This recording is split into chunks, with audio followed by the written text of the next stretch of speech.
Basi ujambo mwanafunzi, na karibu kwenye somo letu la fasihi simulizi leo, ambapo tutajifundisha kuhusu njia ambazo kwazo fasihi simulizi imeweza kuathiri fasihi andishi. Tutaweza kuangazia ni kwa njia zipi ambazo fasihi simulizi inaweza kuathiri fasihi andishi. Njia ya kwanza ambayo fasihi simulizi inaweza kuathiri fasihi andishi ni katika maudhui, kwamba baadhi ya masuala yanayoshughulikiwa katika fasihi simulizi ndiyo yale ambayo yanayoshughulikiwa katika fasihi andishi. Pengine kuhusu maudhui yanayoangazia maadili katika jamii kama vile ubinafsi, usaliti, ufisadi na mengine kama vile uwajibikaji na bidii, ndiyo yale tu ambayo yanayoweza kuguziwa kote hata katika fasihi andishi. Kwa hivyo pale katika fasihi simulizi tunapozungumza kuhusu masuala mbalimbali yanayoathiri jamii kama vile ubinafsi, usaliti, ufisadi na mengine, uwajibikaji, tukiangazia katika nyimbo, tukiangazia katika mawaidha, tukiangazia katika semi na kadhalika, ndiyo yale ambayo yanayoshughulikiwa katika fasihi andishi na waandishi wa vitabu mbalimbali, vikiwemo riwaya, vikiwemo hadithi fupi, vikiwemo tamthilia. Bado watajipata kwamba wakijikita kwenye maudhui yale ambayo yanayoathiri jamii kama vile ufisadi, usaliti, ubinafsi na kadhalika. Njia ya pili ambayo fasihi simulizi inaathiri fasihi andishi ni kwa dhamira, kwamba lengo la fasihi simulizi ni sawa na lile la fasihi andishi kidhamira, hivi kwamba zote huadilisha jamii, zote huelimisha, zote huwa na dhamira ya kuendeleza historia ya jamii, zote huwa na dhamira ama hudhamiria kuweza kuhifadhi utamaduni wa jamii husika, yakiwemo malengo mengine ambayo yanahusisha ama yanahusiana na jamii. Kwa hivyo kidhamira, fasihi andishi na fasihi simulizi zina lengo sawa. Njia nyingine ambayo fasihi simulizi inaathiri fasihi andishi ni katika nyenzo na malighafi.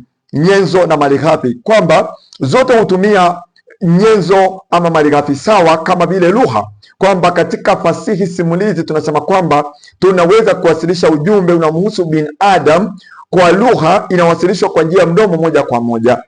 Pale katika fasihi andishi bado vilevile wanaweza kutumia nyenzo ama wanaweza kutumia malighafi yale ama wanatumia lugha kuweza kuwasilisha ujumbe unamhusu binadamu, lakini sasa kwa njia ya maandishi. Kwa hivyo zote hutumia lugha kupitisha ujumbe. Fasihi simulizi huweza kutumia lugha sana, viziada lugha, huku fasihi andishi ikitumia tamadari za semi ama zile mbinu zingine za kimtindo ambazo tunazozijua katika kuendeleza kazi yake ama maudhui ama ujumbe ambao unamhusu binadamu.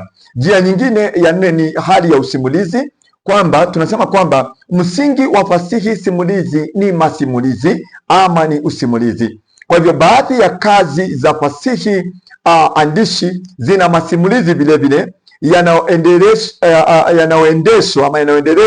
yanayoendeshwa kupitia nafsi ya kwanza au nafsi ya tatu. Kwa hivyo vile ambavyo tunavyopata usimulizi katika fasihi simulizi ukiwasilishwa katika nafsi ya kwanza au nafsi ya tatu, katika ngano, katika nyimbo, katika mawaidha na kadhalika, ndivyo hivyo ambavyo tunavyopata hali hiyo ikiwa ni sawa katika fasihi andishi, ambapo tuna msimulizi ambaye anasimulia, mwandishi anasimulia kisa chake katika nafsi zizo hizo.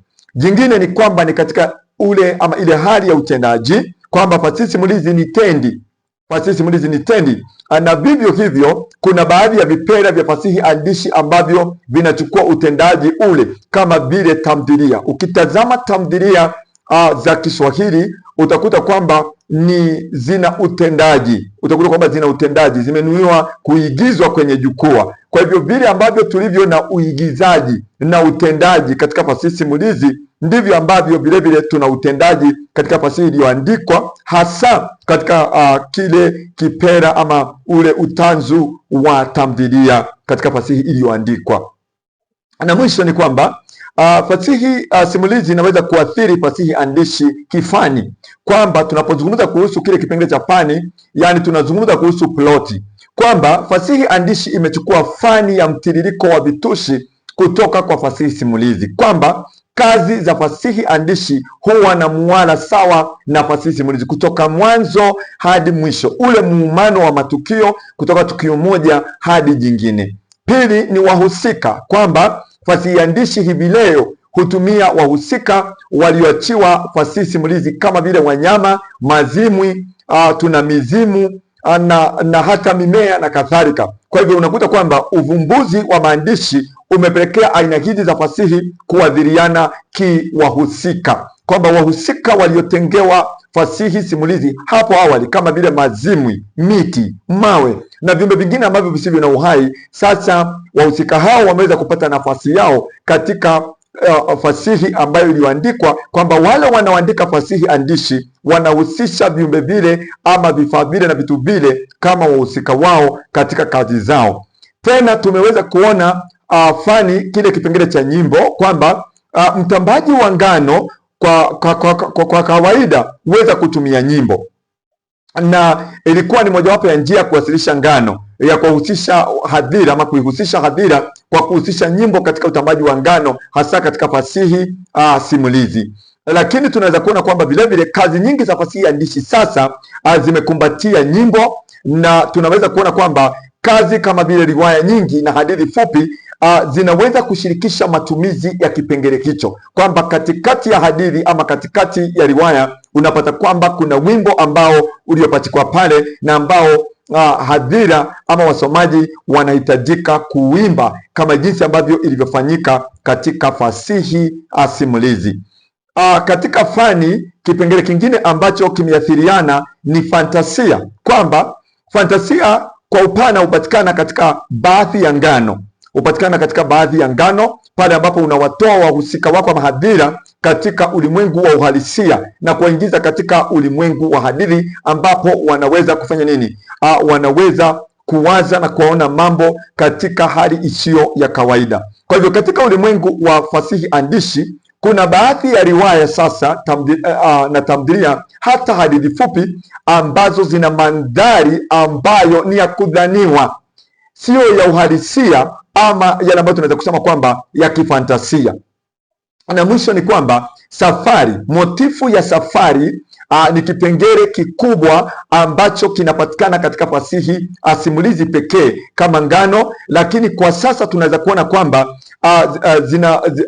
zinadhihirika ama kipengele hiki cha motifu ya safari kinaweza kudhihirika katika kazi ya fasihi andishi, hasa katika baadhi ya riwaya na katika baadhi ya hadithi fupi ambazo tulizo nazo. Kwa hivyo tunapopatana na swali hilo ambalo linatuuliza kwamba ni vipi ambavyo fasihi andishi ama fasihi simulizi inavyoathiri fasihi andishi, tunajaribu kuangalia kwamba ni vigezo vipi ambavyo vilivyokuwepo kwenye fasihi simulizi ambayo ndiyo fasihi kongwe zaidi, ambavyo sasa vinaweza kupatikana katika fasihi andishi, na tukaweza kuona kwamba moja ni maudhui, pili ni dhamira, tatu ni nyenzo na malighafi ambayo inatumiwa kule, nne ni kwamba ni usimulizi, tano ni utendaji, na sita ni fani. Na katika fani tunaangazia ploti, wahusika, tunaangazia mbinu za kimtindo kama vile nyimbo, tunaangazia fantasia, tunaangazia safari,